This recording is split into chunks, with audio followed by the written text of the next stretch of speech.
Have you ever felt like there's no way you could just eat meat for the rest of your life, that you definitely get bored of it? Before I started up on the diet, I felt the same exact way. But there's something I learned and you need to know. So let me share my story with you. Today I'm going to tell you a bit about what makes every meal that I eat on the carnivore diet delicious. I'll tell you a bit about my personal journey, some of the mistakes I've made, and some of the tricks I use to keep me loving the carnivore diet every single day. For those of you that are new here, my name's David, and I've been on my carnivore journey for about 160 days now. Since my peak, I've lost about 80 pounds, gained a lot of energy, and had a lot of health improvements.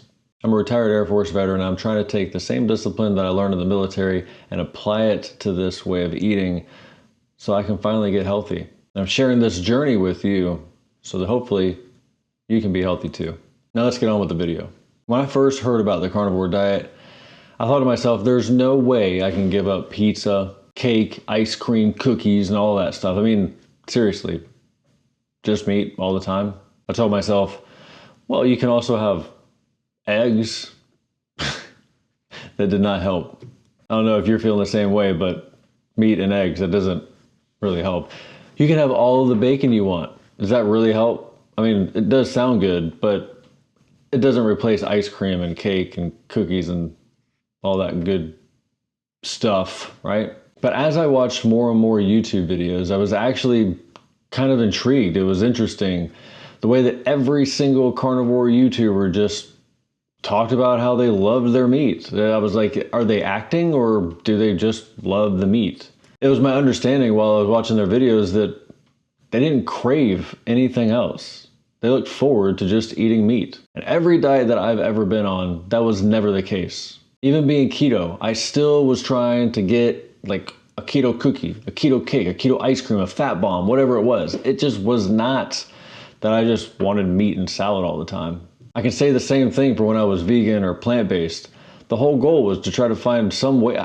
Heck, for my birthday one time, my mother-in-law made a kale cake. A kale cake? What the heck is a kale cake? Nobody on the face of the earth has ever had a kale cake, except for me and whoever was making that YouTube video that my poor mother-in-law made that kale cake for me. And I feel bad for all the people that came to my birthday party that year. We went to Ruby Tuesdays because that's where they had the big, great salad bar, and I could eat that when I was plant-based.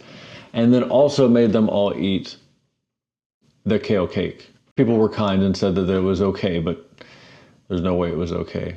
And I forgot to mention, on the kale cake, there was a tofu icing with blueberries mixed into it. What kind of life was I living at that time? Anyways, I'm getting off track.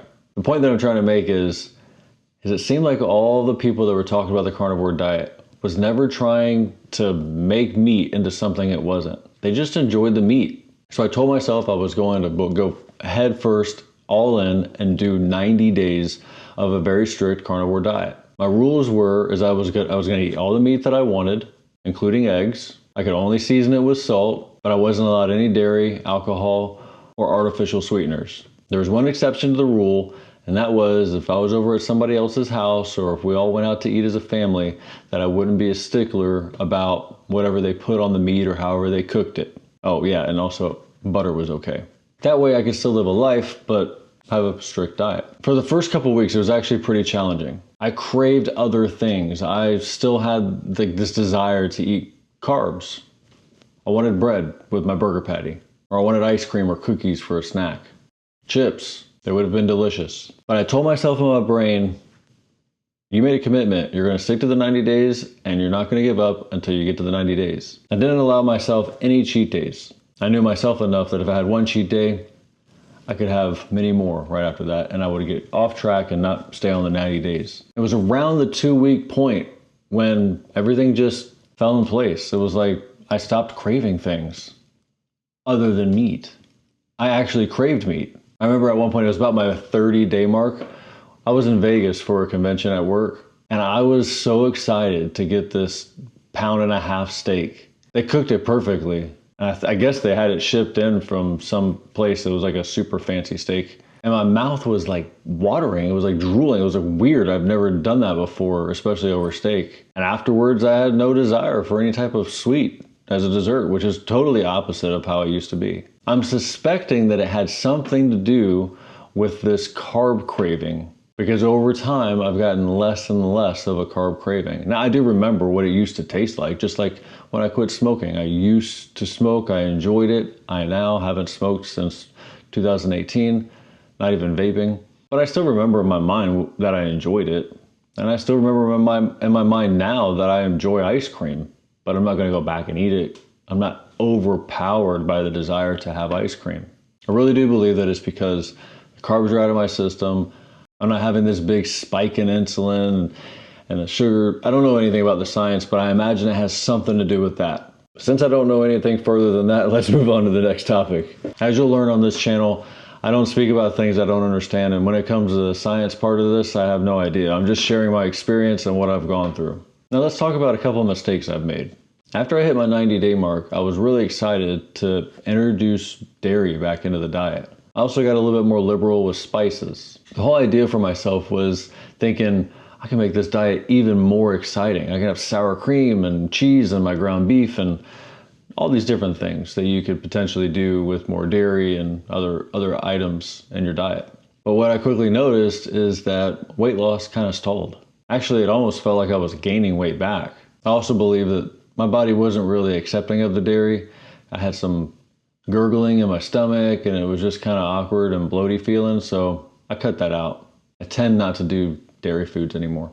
I've also had a similar experience with spices. There have been times I've made ribs for the family, and there was this old keto recipe that I used to make, and it had things like garlic powder, onion powder, smoked paprika, things like that. Well, in a previous video, I talked about how I used to have a lot of acid reflux, and you can check that video out if the card pops up. But with all these spices, I started having burping and acid, almost like acid reflux. It wasn't quite acid reflux, but it was a lot of indigestion. I wasn't used to having that the whole time I've been on the carnivore diet, so I decided to pull out spices because I want to feel my best. Actually, speaking of spices, there's another YouTuber that talks about the carnivore diet. His name is Max Gurman. I think I'm pronouncing that right. But he makes a point saying that spices and things that are not meat could actually be some type of negative trigger in your diet. I remember back when I was doing the plant-based, they used to say that your body craved or had a craving for something because it needed specific nutrients. And I think that's pretty true. But at the time, my body was craving sugar. And so the logic said you need to eat more fruits and vegetables because you need to get more carbs in your diet. Another thing that came from fruits and vegetables that they often talked about was the different vitamins and minerals that you would get from the plants. And that was the big thing. You're having cravings for sweets, not because it's sweet, but because it has vitamin C and your body's craving vitamin C. Well, Max makes a similar point that kind of goes along the same pathway, and that's your body is craving meat and all the stuff that's in the meat. But the seasonings and other things that are not meat are kind of like poisons or things that your body does not like. And so if you're putting this poison or this thing that your body doesn't like on the meat, then your body's going to start to say, I don't want this meat. But as soon as you take those seasonings off, you can then eat the meat. I don't know how that works up in science, but it sounds kind of logical that your body would start to notice that things are not good in your body. Kind of like the garlic and the onion powder that I put on the ribs. It's kind of giving me the indigestion.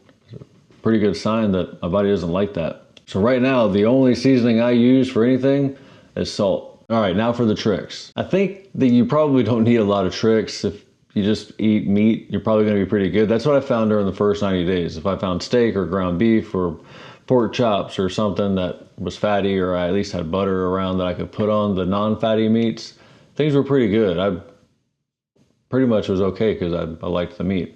But here are some things. Let's say you're sticking to just beef. Let's say you're doing the lion diet. Try doing different cuts of beef. Some people talk about getting a whole cow. When you get a whole cow, not that I know all the parts of the cow, but I know you're gonna get a chuck, you're gonna get a brisket, you're gonna get some filet, you're gonna get some New York strips, you're gonna get some, all kinds of different things. You're gonna get cheap cuts, expensive cuts, you're gonna get all kinds of ground beef, you might even get some organs. The point is, no matter what type of meat you're eating, switch up the different cuts of meat. Even if you're gonna eat chicken. If you're gonna eat chicken breasts, chicken thighs, legs, switch it up. They all have different tastes, they all have a little bit different texture. And that leads me to the next point. They all need to be cooked different ways. So you have different cuts of meat. It's nice that you have a different flavor profile. But when you cook something differently, it's almost like an adventure. Let's say I'm cooking New York strips, and every single time I cook New York strips over the next few weeks, I try different ways of cooking it so I can really nail down how to cook a steak. I might do a reverse sear. I might cook it on the grill. I might do a cold sear.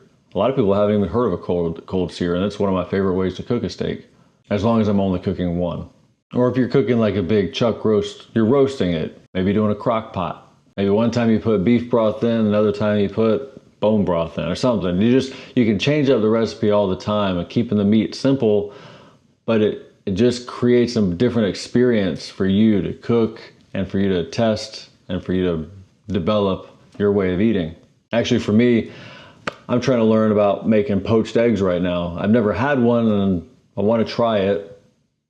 It looks like it'd be pretty easy to make, but I really don't know. So I've been watching some YouTube videos on how to do it.